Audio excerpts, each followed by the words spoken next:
सीता जी की खोज में लंका के विविध स्थानों का निरीक्षण कर रहे हैं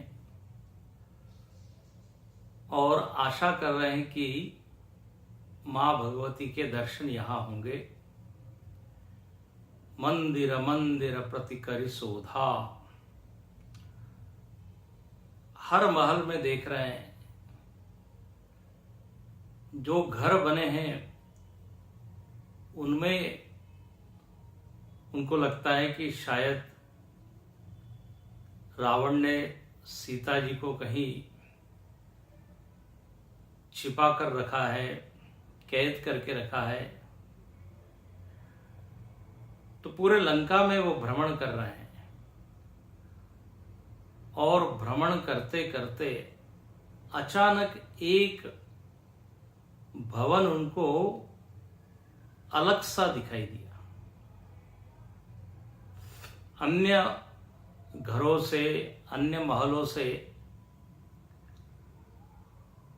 उसमें कुछ विशेषता थी। इसलिए गोस्वामी जी लिखते हैं भवन एक ऐसा भवन जो कि अन्य महलों से अलग था। बोले उसमें क्या विशेषता थी? तो कहते हैं हरि मंदिर तह भिन्न बनावा। वहां एक मंदिर बना हुआ था अलग से, हरि मंदिर। हनुमान जी एकदम चौंक गए, बोले अरे लंका में, भोग नगरी में, असुरों की नगरी में यहां हरि का कोई भक्त, हरि का सेवक, ये कैसे क्या हो सकता है? थोड़ा ध्यान से देखते हैं तो वहां पे उनको दिखाई देता है रामायुधांकित ग्रहम शोभा बरनि न जाई, नव तुलसी का वृंदतः देखी हर्ष कपीराई। एक ऐसा भवन दिखा जिसमें भगवान राम के आयुध धनुष और बाण अंकित है। थोड़ा और निकट से देखते हैं तो वहां पे तुलसी वृंदावन है, नव तुलसी का वृंद। और बस भक्त जब इन लोगों को देखे, इन चीजों को, तो हर्षित होगा ही। अरे हमारे भगवान के आयुध, हमारे भगवान को जो प्रिय है तुलसी, तुलसी का नाम है विष्णु प्रिया। विष्णु जी की पूजा तुलसी दल को चढ़ाने से ही पूरी होती है। तो श्री हनुमान जी महाराज एकदम प्रसन्न हो गए, हर्षित हो गए। और वो, जैसे हम पीछे कई बार कह चुके हैं, विचार करते हैं। सुंदर कांड में ये हम लोगों के लिए सीख है कि कुछ भी निर्णय लेने के पहले या निष्कर्ष पर पहुंचने के पहले या कोई कर्म करने के पहले विचार जरूर कर ले। तो यहां विचार करते, एक तरफ प्रसन्न है, खुश है, बोले निश्चित ये कोई वैष्णव का, भक्त का घर दिखता है, लेकिन फिर भी ये लंका नगरी है, यहां अनेक मायावी लोग होते हैं, धोखा हो सकता है, कपट हो सकता है, जानबूझ के लोगों को भ्रमित करने के लिए कुछ बनाया गया हो। एक संत ने बड़ा अच्छा कहा, बोले रावण ने ये ऐसा कुछ बनाया होगा जानबूझ के हरि मंदिर, तुलसी वृंदावन, बोले ये देखने के लिए कि यदि यहाँ कोई व्यक्ति आ जाए, रुक जाए, तो पहचान हो जाएगी कि ये कोई कोई भक्त है, दूसरे पार्टी का है, दूसरे पक्ष का है, तो उसको तुरंत पकड़ा जा सकता है। इसलिए शायद ऐसा बनाया गया हो। तो यहां देखिए, मन महु तर्क कर ही कपिलागा, तर्क करते हैं। बोले राक्षसों की नगरी, राक्षस वो है जो भगवान को पसंद नहीं करते, भगवान से द्वेष करते हैं। नमाम दुष्कृतिनो मूढ़ा प्रपद्यन्ते नराधमा, भगवान कृष्ण गीता में कहते हैं, बोले बिल्कुल ये अधम लोग हैं, ये हमको प्रणाम नहीं करते, हमारी महिमा को जानते नहीं, मानते नहीं, स्वीकार नहीं करते। तो ये तो राक्षसों की नगरी, यहां इस तरह के लोग हैं, और यहां पर ये हरि मंदिर बना हुआ है। ये कैसे संभव है? मन महु तरक करहि कपिलागा, यहां कहां सज्जन करवासा। ये सारे चिन्ह तो सज्जन के हैं, सारे लक्षण सज्जन के हैं। देखिए, व्यक्ति के व्यक्तित्व की पहचान अनेक चीजों से होती है। अंतःकरण में उसके गुण हैं, लेकिन गुण तो लोग जानते नहीं, गुण को तो हम देख नहीं सकते। उस व्यक्ति के व्यक्तित्व की पहचान उसकी वाणी से होती है, किस तरह से बोल रहा है, बोलने का विषय क्या है, बोलने का तरीका क्या है, उससे लोग अनुमान लगाते हैं।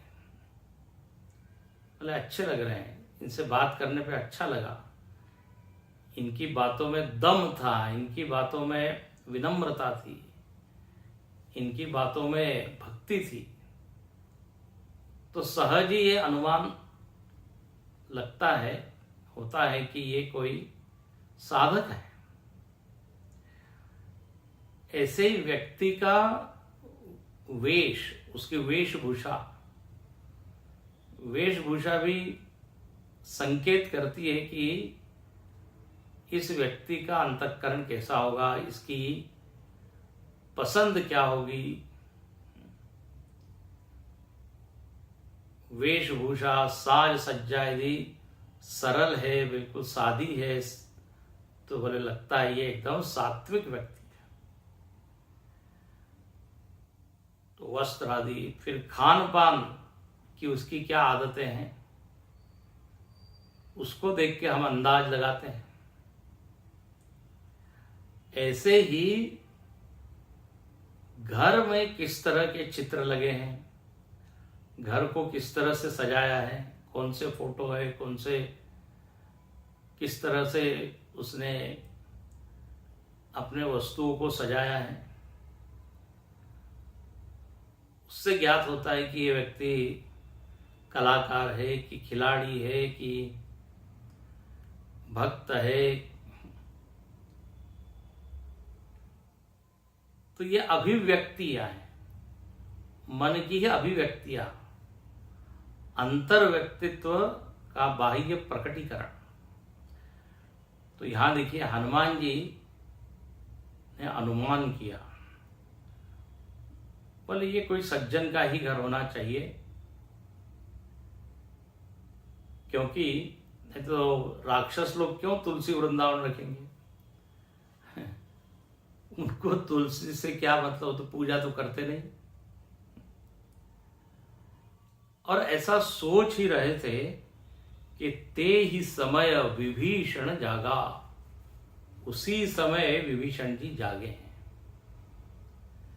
तो अब देखिए, ये कैसा संयोग है, इसको आप संयोग कहिए, कृपा कहिए।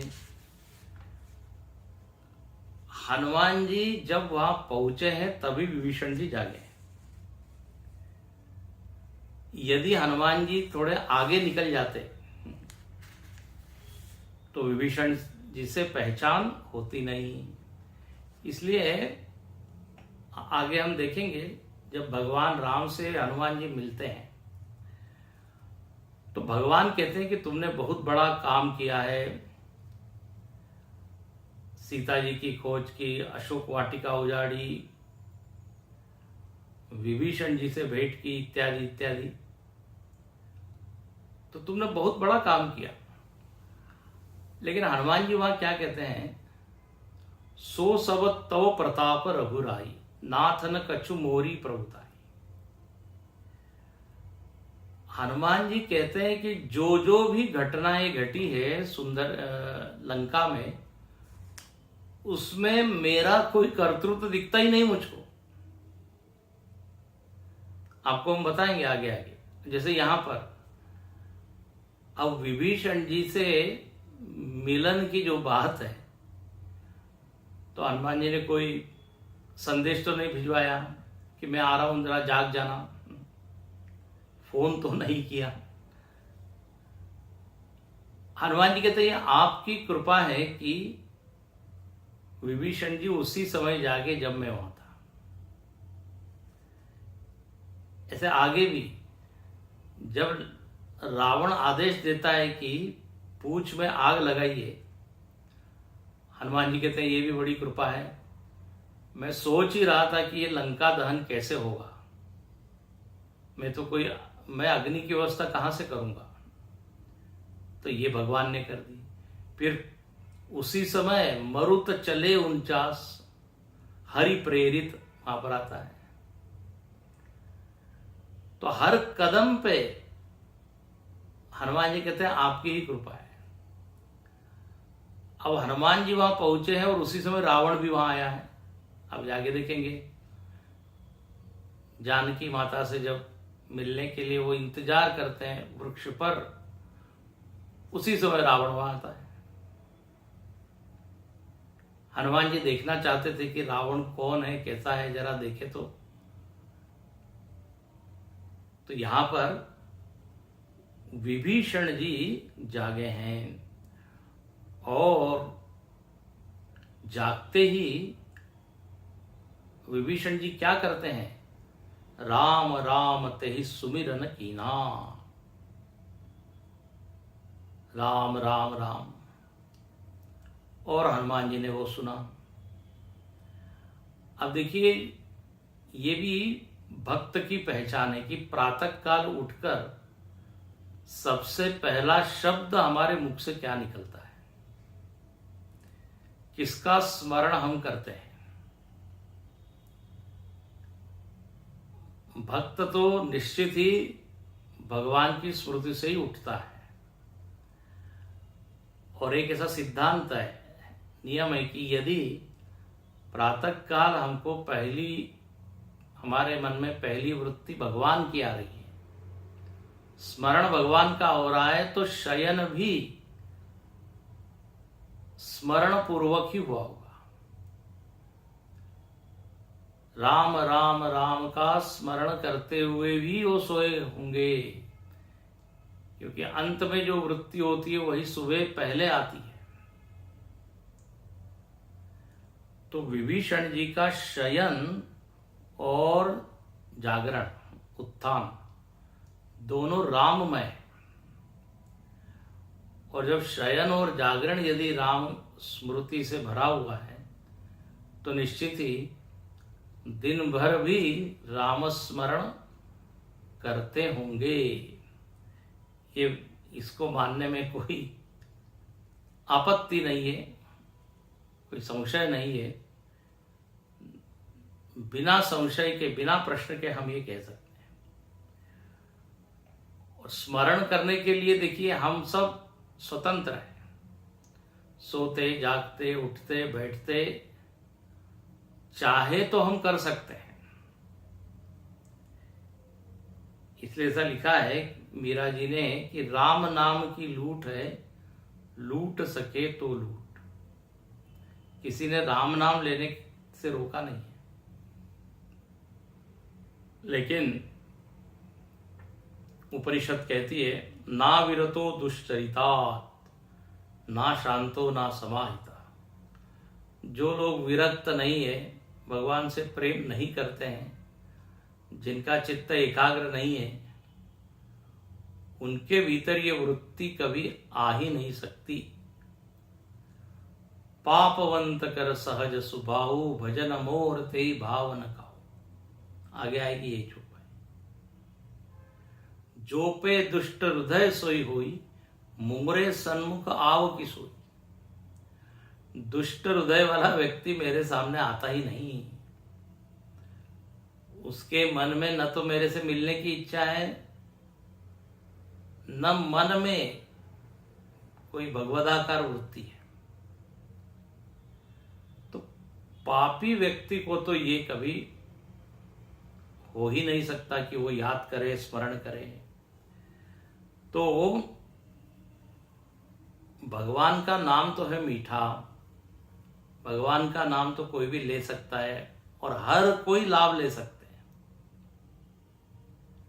लेकिन यदि उसको मिठास उसमें नहीं लग रही है तो उसमें नाम में कोई कमी नहीं है, हम में ही कोई कमी है। यदि शक्कर हमको मीठी नहीं लग रही है तो शक्कर में थोड़ी दोष है, हमारी जीभ में, जिह्वा में कुछ दोष है, कुछ रोग हो गया है। बुखार इत्यादि आता है तो लोग कहते हैं कुछ स्वाद नहीं आ रहा है, और दूसरे लोग कहते हैं क्या स्वादिष्ट भोजन बना है। तो भोजन तो अच्छा ही है, जो उसका भोक्ता है उसमें कमी है। तो यहां पर लिखते हैं कि श्री विभीषण जी निश्चित ही बहुत बड़े भक्त है, उसके बिना ये हो ही नहीं सकता। तो हनुमान जी को ये बिल्कुल पक्का हो गया मानो कि ये तो कोई भक्त ही है। और प्रातःकाल यदि राम राम का स्मरण हो रहा है, इसका मतलब वो रात में भी और दिन भर भी निश्चित ही स्मरण करता होगा। तद विस्मरणे परम व्याकुलता, गोपियों के बारे में ऐसा कहा गया। उनको लगता है विस्मरण मतलब मरण है, विस्मरण विष के जैसा है। अच्छा, स्मरण उसी का होता है जिसमें हमारी प्रीति होती है, प्रेम होता है। जिस चीज में कोई प्रेम नहीं, रस नहीं, कभी उसकी याद आती है क्या? तो हनुमान जी ने ये सब विचार किया और क्या कहते हैं, बोले अब इनसे तो पहचान करनी चाहिए। एहि सन हठि करी हऊ पहचानी, साधु ते होई न कारज हानि। विप्र रूप धरि वचन सुनाए, सुनत विभीषण उठित आए। करी प्रणाम पूछी कुशलाई, विप्र कहऊ निज कथा बुझाई। कि तुम हरिदासन कोई, मोरे हृदय प्रीति अति होई।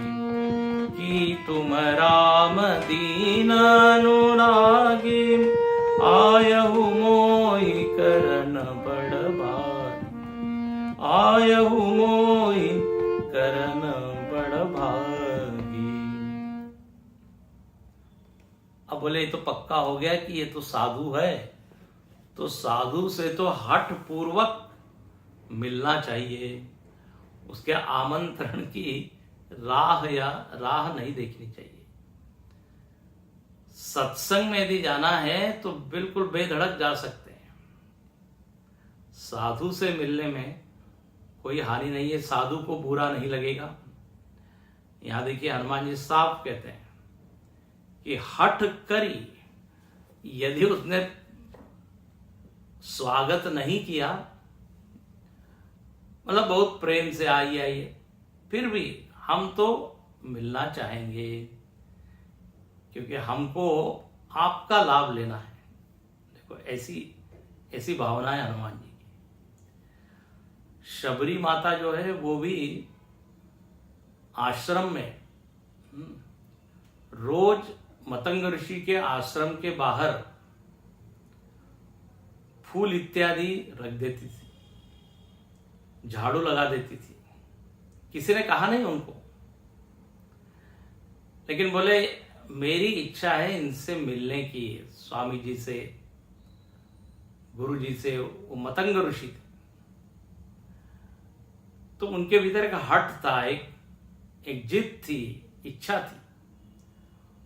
और देखिए भगवान ने उनकी इच्छा पूरी की। मतंग ऋषि से उनकी भेंट हुई, उनको राम नाम मिला और उसी का फल हुआ राम जी स्वयं वहां पर पधारे। तो देखिए साधु संग का ये फल, साधु से मिलने का ये फल। इसलिए अपने शहर में, अपने गांव में यदि कोई महात्मा हो, साधु हो, तो जरूर उनसे मिलना चाहिए, चर्चा करनी चाहिए, उनके उपस्थिति का लाभ लेना चाहिए। तो यही सन हठी करियहु पहचानी, साधु ते हो न कार। हानि तो कुछ होनी नहीं है, साधु हमारी क्या हानि करेगा, वो तो सबके कल्याण में लगा हुआ है, सर्वभूत हिते रता, ये उसका संकल्प है, यही उसका प्रोजेक्ट है। तो कोई हानि होने वाली नहीं है। और हनुमान जी ने विप्र रूप लिया है, विप्र रूप धरी, विप्र रूप धारण करते हैं हनुमान जी। हनुमान जी जब भगवान से मिलते हैं किष्किंधा कांड में, तब भी विप्र रूप लेते हैं। हनुमान जी का यह नियम है कि भगवान और भक्त से यदि मिलना है तो विप्र रूप लेना है। बोले ऐसा क्यों? बोले भगवान से मिलना है तो विप्र रूप लेना चाहिए, क्योंकि प्रभु ब्रह्मण्य देवमय जाना, क्योंकि भगवान जो है विप्र का आदर करते हैं। विप्र से मिलने में उनको प्रसन्नता होती है, क्योंकि वो सात्विक है, सदाचारी है, संस्कारी है। तो ब्राह्मण प्रिय, तो जिसकी वृत्ति इस तरह से सात्विक है, तो हनुमान जी विप्र रूप लेते हैं वहां। और किसी महात्मा से, वैष्णव से, साधु से भी मिलते हैं तब भी विप्र रूप लेते हैं। बोले ऐसा क्यों? क्योंकि जो वैष्णव व्यक्ति है, महात्मा है, बोले वो तो प्रसन्न होता है किसी विप्र को देखता है तो। गृही विरति रति हर्ष जस विष्णु भगत कहु देखी।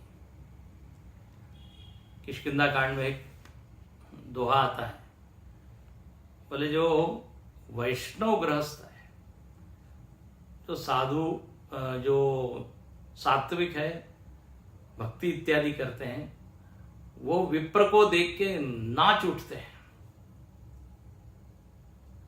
जैसे बादल को देख के मोर नाचते हैं। तो हनुमान जी ने देखा कि ये कोई साधु है तो प्रसन्न होंगे वो, इसलिए विप्र रूप धरी, ये इसका देखिए भाव है। और विप्र रूप धरी वचन सुनाए, वचन सुनाए, उन्होंने पुकारा, कुछ बोला होगा, हरि ओम, ओम नमो नारायणाय, राम राम। साधु लोग इसी तरह से बुलाते हैं, पुकारते हैं। तो जैसे ही विभीषण जी ने सुना कि कोई द्वार पर है, द्वार खटखटा रहा है, हम लोग यहाँ तो कॉल बेल होती, घंटी बजती है, लेकिन यहाँ पे वचन सुना है। तो सुनत विभीषण उठित आए, एकदम विभीषण जी ने राम राम ऐसा नाम सुना, अरे कोई तो भी भक्त आया है, राम भक्त, एकदम दौड़ के आए हैं। और जैसे ही दर्शन किया है, यहां पर वर्णन है करी प्रणाम, एकदम प्रणाम किया और कुशल पूछते हैं, आप कौन है, आप कैसे हैं, कहां से आए हैं। और विभीषण जी को हनुमान जी का जो दर्शन हुआ, अभी कुछ भी संवाद हुआ नहीं है, लेकिन वो दर्शन ही इतना दिव्य था, सात्विक था, उनके भीतर एक भक्ति की धारा मानो की भेजी। देखिए आजकल लोग कहते हैं ना, किसी व्यक्ति के वाइब्रेशंस अच्छे होते हैं, जिसकी उपस्थिति मात्र से हमको बड़ा अच्छा लगता है, अनुकूलता लगती है। मिलत एक दारुण दुख देही, बिछुरत एक प्राण हरि ले।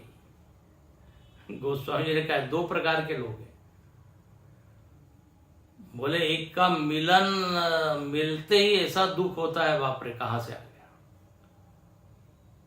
और दूसरा होता है उसका वियोग दुखदाई होता है। एक का मिलन संयोग, दूसरे का वियोग। जो अच्छे लोग होते हैं उनका वियोग जो है वो दुखदाई होता है, उल्टा कर लीजिए तो उनका संयोग बड़ा सुखदाई होता है। तो यहां तो विभीषण जी एकदम प्रणाम करते हैं और कहने लगे, विप्र कहो निज कथा बुझाई। हे ब्राह्मण्य देव, भूदेव, विप्र महाराज, आप अपनी कथा सुनाइए। एक कथा शब्द का अर्थ होता है आप कैसे आपका आना हुआ। कथम से बनता है कथा। कथम मतलब कैसे कैसे आप कैसे यहां पहुंचे, किस प्रयोजन से आगमन हुआ। तो कथा, अपनी कथा बताइए। और विभीषण जी ध्यान से देख रहे हैं, उनको बड़ा अच्छा लग रहा है। और देखिए कहते हैं कि तुम हरिदासन हो कोई। अभी संवाद कुछ हुआ नहीं है, कुछ भी बोले नहीं हनुमान जी, केवल बस राम राम कहा होगा। लेकिन वो जो एक औरा कहते हैं ना, औरा कहते हैं, उनके आसपास एक वलय इतना सात्विक था। बोले हमको लगता है आप तो भगवान के कोई बड़े भक्त है, हरिदासन मह कोई। नारद भक्ति सूत्र में कहा, तस्मिन तज्जने भेद अभावात। भगवान और भगवान के भक्तों में भेद नहीं रहता। इसलिए आगे विभीषण जी कहते हैं, या तो तुम भक्त हो या तुम भगवान हो। आपके उपस्थिति ही ऐसी दिव्य है जो ये दर्शा रही है कि आप कोई सामान्य नहीं है, आप भक्त है, हरिदासन मह कोई। क्योंकि मेरे मन में एकदम भक्ति भाव जाग गया है, प्रेम भाव जाग गया है, एकदम सारे सात्विक भाव आ रहे हैं। मोरे हृदय प्रीति अति होई। तो यह आपके ही उपस्थिति का प्रभाव है।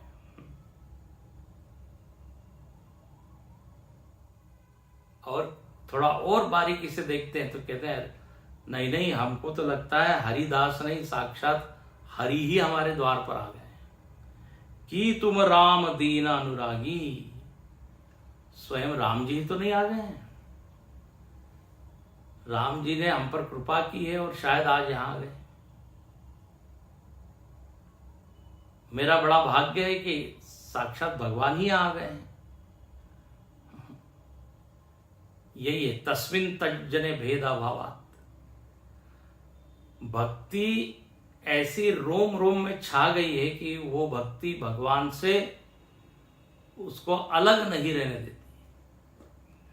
उपास्य और उपासक एक से हो जाते हैं। उद्धव जी जो है कृष्ण की भक्ति करते करते कृष्ण रूप हो गए। गोपियों को भ्रम हो गया कि कहीं ये हमारा नंद नंदन श्याम सुंदर मदन मोहन तो नहीं है। बिल्कुल वही बात यहां पर। भक्ति करते करते हरिमय हो गए, राममय हो गए। वैष्णव संप्रदाय के आश्रमों में यदि आप जाएं तो वहां पे एक शब्द का वो प्रयोग करते हैं, मूर्ति। हमारे स्वामी जी बता रहे थे, बोले एक आश्रम में वो गए और वो जो आश्रम में महात्मा जी थे उन्होंने पूछा कितनी मूर्ति आई हैं। अब हमारे स्वामी जी बोलने लगे मूर्ति तो हम लाए नहीं साथ में,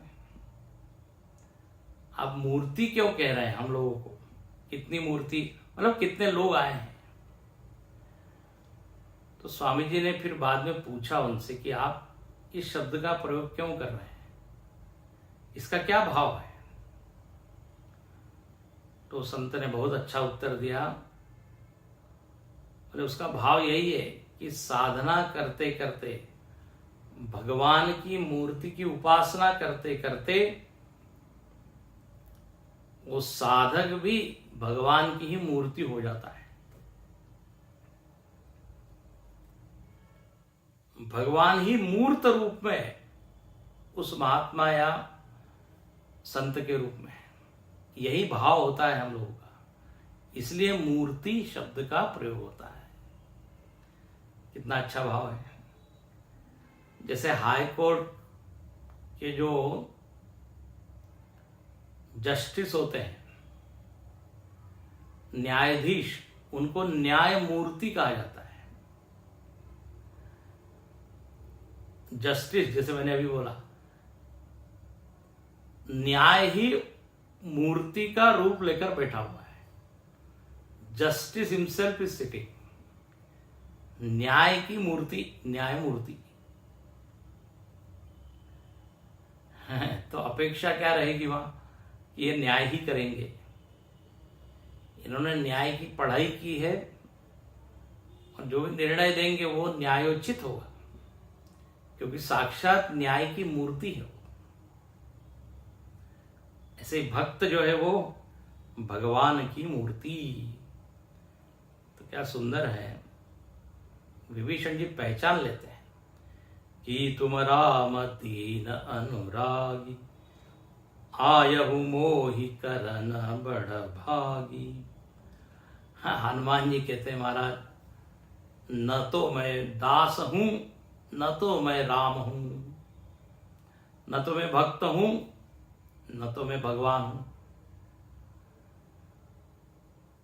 भक्त की ये पहचान बताई कि गुण तुम्हार समझई निज दोषा।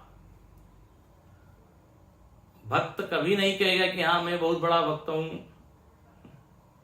मैंने इतने वर्ष भक्ति की है।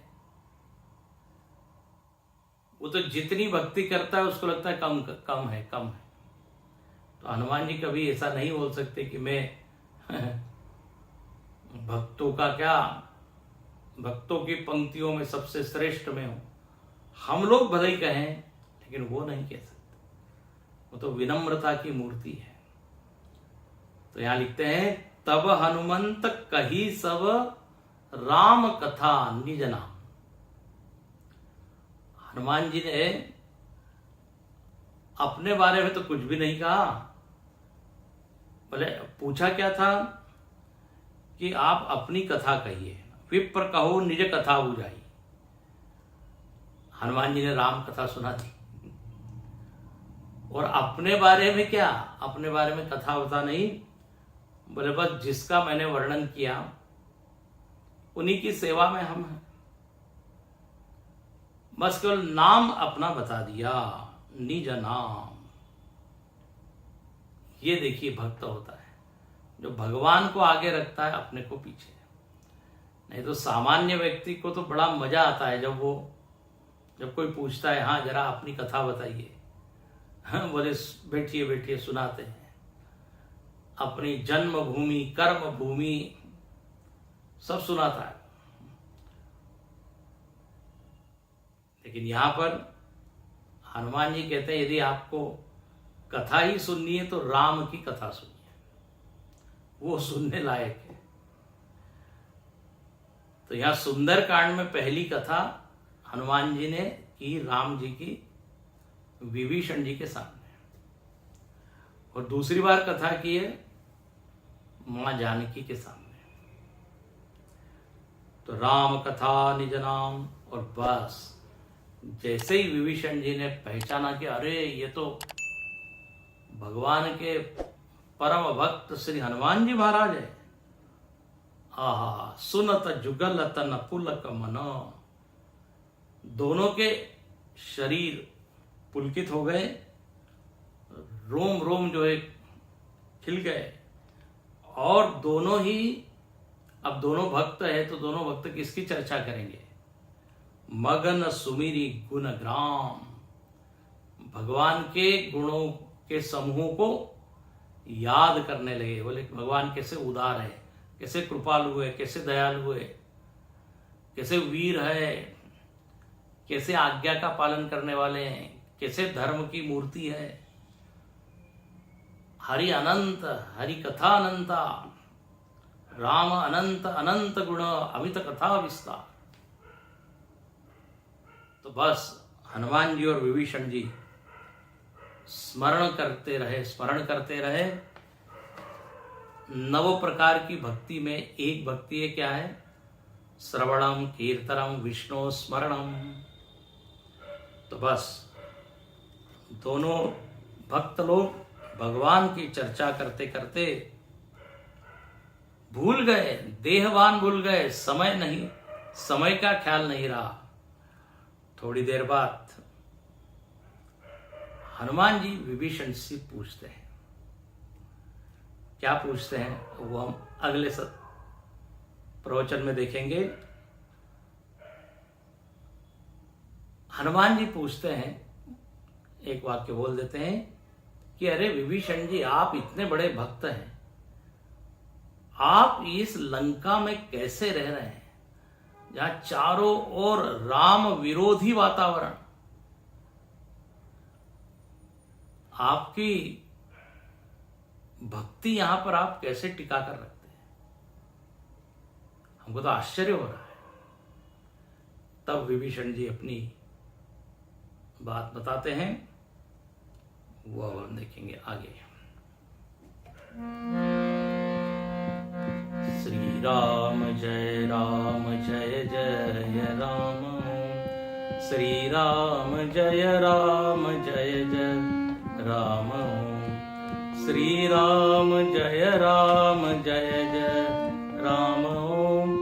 श्री राम जय जय राम, श्री राम जय जय राम, श्री राम जय जय राम, श्री राम जय जय राम, श्री राम जय जय राम, श्री राम जय जय राम।